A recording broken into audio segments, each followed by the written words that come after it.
clase hecha para hablar sobre qué es la política y sobre la política como representación social, es decir, la política que nos habla de todo y para todos.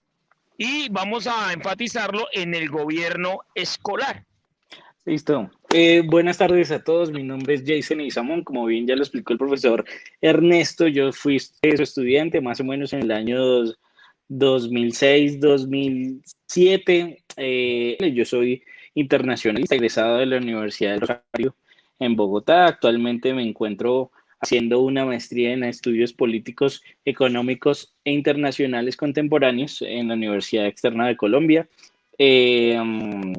Y llevo más o menos unos 5 años en el ámbito público, tanto a nivel nacional como distrital. Entonces, Jason, ¿qué es un político, hermano? Un político es aquel que que transmite sus ideas, que puede ejercer algún tipo de gobernabilidad sobre una comunidad o ya más a gran escala sobre un estado o gobierno. Básicamente rigen tres principios: la fraternidad, el bienestar y la cotidianidad en armonía de toda la sociedad. Eso es lo que busca la política. Lamentablemente, pues en entornos latinoamericanos y más específicamente en el ámbito colombiano, no es así. ¿Por qué? Porque el ser humano es un ser egoísta por naturaleza. Siempre es individualista, siempre busca su bienestar. Aunque esté en la parte más alta de la cúspide del poder, en un estado, siempre va a buscar su interés personal, siempre. Es una cuestión natural, es una cuestión evolutiva. Si usted no piensa en sí mismo, en su supervivencia, es muy difícil que usted pueda generar alguna descendencia que sea estable, que pueda perdurar en el tiempo. Por lo cual, y lo voy a desarrollar un poco más adelante, es cuando el poder se vuelve un medio para ser corruptible el ser humano. Eso, en pocas palabras y en ámbitos muy amplios, sería un político y la política. Perfecto, Jason. Y ahora, ¿qué es o qué hace una persona? Bueno, vamos a ponerlo así. ¿Qué es una persona que hace política? ¿Es lo mismo que un político? ¿Los que hacen política, los que se encargan de gobernar, son políticos? ¿O son No. personas llegadas? En fin. ¿Quién hace política? Todos hacemos política. Desde el momento en que nos sentamos a la mesa a desayunar con nuestras familias y opinamos sobre un tema de la sociedad, hacemos política. Desde que damos nuestro punto de vista sobre un tema específico hasta la opinión general de lo que está pasando. Ejemplo, lo que está pasando en este momento a nivel mundial con la crisis que ha generado el COVID-19 en aspectos sociales y económicos. Todos podemos hacer política. Es mi sugerencia, tanto en lo político como en lo político nacional, distrital, o sea, fuera del colegio, en cuanto a la representación de una comunidad y en el gobierno escolar, en la representación de la comunidad estudiantil, siempre se debe velar por el bienestar de las personas, siempre. Uno sirve como mediador, uno sirve como persona que ayuda, que busca solucionar los conflictos y que gestiona. ¿Qué es gestionar? Buscarle solución a una problemática que tiene la comunidad. Listo. Yo voy a contestar una que nos habían hecho hace un momento diciendo que es populismo. El populismo es proponer políticas públicas que son en beneficio de una población específica, más que todo es población vulnerable. ¿Qué es población vulnerable? Las personas que no tienen fácil acceso a algunos servicios que son vitales, como un medio de transporte, como una educación adecuada, como una seguridad óptima. y que son de recursos escasos. Eso es población vulnerable en términos generales. Cuando nosotros, ejemplo, yo soy un político colombiano, soy el alcalde de Bogotá. Y el alcalde de Bogotá, yo como alcalde de Bogotá voy a decir, voy a darle seguridad, salud, pensión y una prima básica a todas las personas que no tengan trabajo. Eso está bien y de verdad deberíamos hacerlo. ¿Cuál es el problema? Que sostener eso es inviable económicamente hablando, se vuelve una política populista. ¿Por qué? Porque si es inviable como cubrirla económicamente, o sea, nosotros no tenemos recursos ilimitados, sino nuestros recursos en Colombia y en todos los países son limitados, no podríamos cubrir eso y no podríamos hacerla efectiva a largo plazo. Podríamos hacerla efectiva a corto plazo, pero el problema es que si tú le das una migaja de pan a un pajarito, un día el pajarito va a volver al día siguiente y va a volver y va a volver y va a volver. Y cuando ya no le des, se te va a convertir en un problema el pajarito. Se te va a empezar por decirlo así, en términos muy bruscos, lo voy a decir, se te va a empezar a ensuciar en cualquier parte de tu casa y te va a generar problemas. Entonces, eso como en términos generales sería el populismo. Emitir políticas públicas que son muy difíciles de cumplir, que se pueden cumplir, pero no a largo plazo.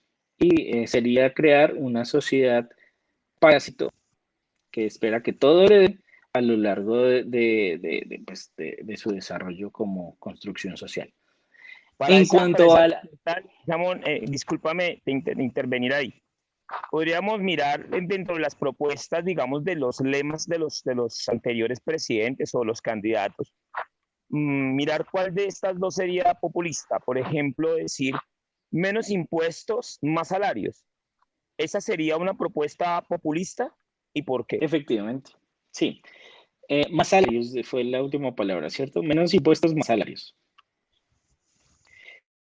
¿Por qué? Es inviable porque el Estado se financia por los impuestos. Uno dice acá, pero pucha, perdón la palabra, como dice, increíble cómo es posible que nosotros estemos pagando impuestos por todo. Básicamente ahorita en la próxima reforma tributaria que van a hacer en el Congreso, nos van a cobrar hasta el arroz. Toda la canasta familiar la van a grabar con el 16%, es lo que están diciendo. Eh, digamos que eso sí no se debe hacer, eso es injusto, porque uno no puede jugar con la cuchara de las personas y más las personas que sobreviven con un mínimo cuando es solo una persona la que está trabajando en el hogar y tienen 3 o 4 personas o hasta más que tienen que mantener con 920.000 pesos. Eso no alcanza. Y si alcanza, nos toca estirarlo y estirarlo y estirarlo y nunca va a generar un desarrollo familiar valga la redundancia, en esta familia. Siempre van a vivir al día y al día. Pero si quitamos los impuestos, el gobierno no va a poder o no va a tener la plata suficiente para generar colegios que generan desarrollo. No va a tener la posibilidad de construir carreteras que generan empleo porque las industrias se mueven a través de las carreteras. Si no cobran impuestos, no van a tener la posibilidad de hacer hospitales. Si no tenemos hospital, la gente se muere. Como lo que estamos viviendo en este momento por la pandemia, que tuvimos un colapso en toda la red hospitalaria a nivel país y sobre todo en Bogotá, que tuvimos una ocupación de las camas de unidad de cuidados intensivos al 100%. Básicamente la gente enferma tenía que hacer fila para poder acceder a los cuidados que necesita para poder sobrevivir. Eso sí es una política populista porque el Estado no puede dejar de cobrar los impuestos porque si no cobra impuestos no puede generar desarrollo y si no genera desarrollo genera pobreza, inseguridad y violencia. Nunca se pueden dejar de cobrar impuestos. Subimos salarios. Tampoco se puede. ¿Por qué? Porque si yo tengo una empresa en la cual puedo pagar máximo 10 millones de pesos al mes a 5 trabajadores, más o menos 2 millones de pesos al mes, y no tengo más, si me suben a 2.500, yo ya no voy a tener 5 trabajadores, sino voy a tener 4 trabajadores porque mi máximo de presupuesto para pagarles a las personas que trabajan conmigo son 10 millones de pesos. No puedo sacarme 12 millones de pesos de ningún otro lado. Entonces, tengo que generar un despido, lo que incrementaría pues, el índice de desempleo en el país. Eso es una política populista. Eso es una promesa populista. Y volviéndonos a lo del gobierno escolar, cuando nos prometían a nosotros, cuando éramos muy niños, yo recuerdo que estaba como en segundo o tercero de primaria, nos prometían una piscina. Eso es una política populista porque no se puede hacer.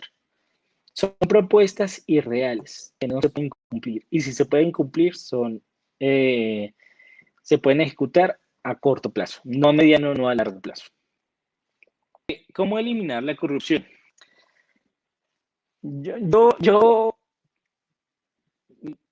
Yo tengo un pensamiento muy radical y posiblemente voy a ser o soy muy criticado por eso, pero es una política que ha funcionado en países como Singapur y en China.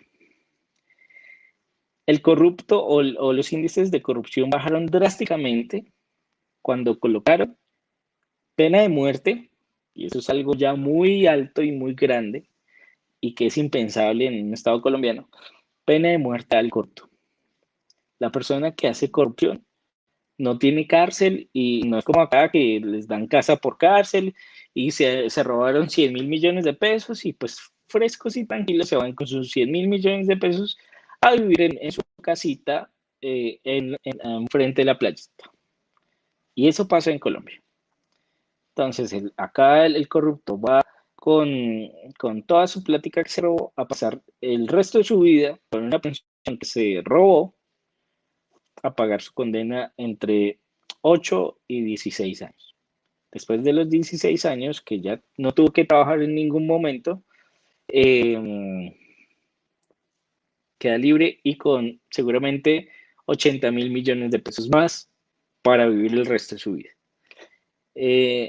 Acá se puede eliminar la corrupción con medidas demasiado drásticas que mucha gente diría, es que somos un Estado social de derecho, que no podemos ir en contra de la dignidad y la vida humana. Sí, pero pues si tenemos un índice de corrupción tan alto donde se roban alrededor de 15 billones de pesos al año,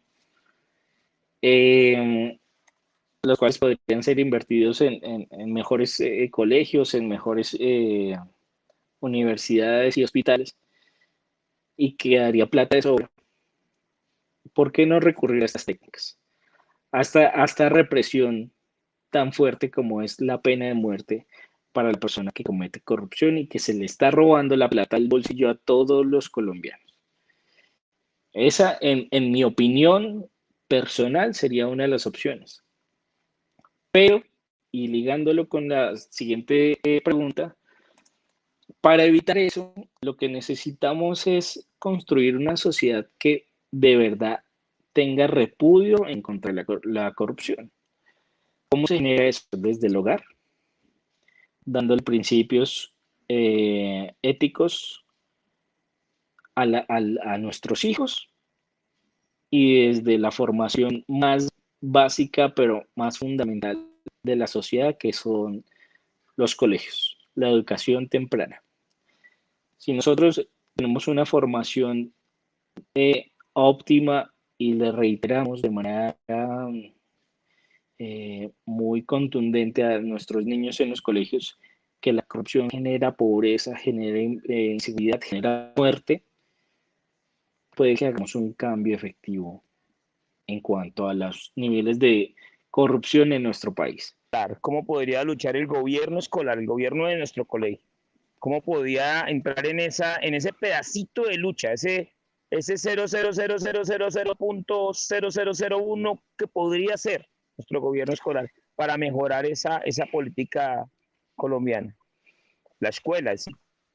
implementando, yo recuerdo mucho que en el colegio interamericano, no sé si el profesor Ernesto estaba en ese momento ahí, nos daban semanas culturales.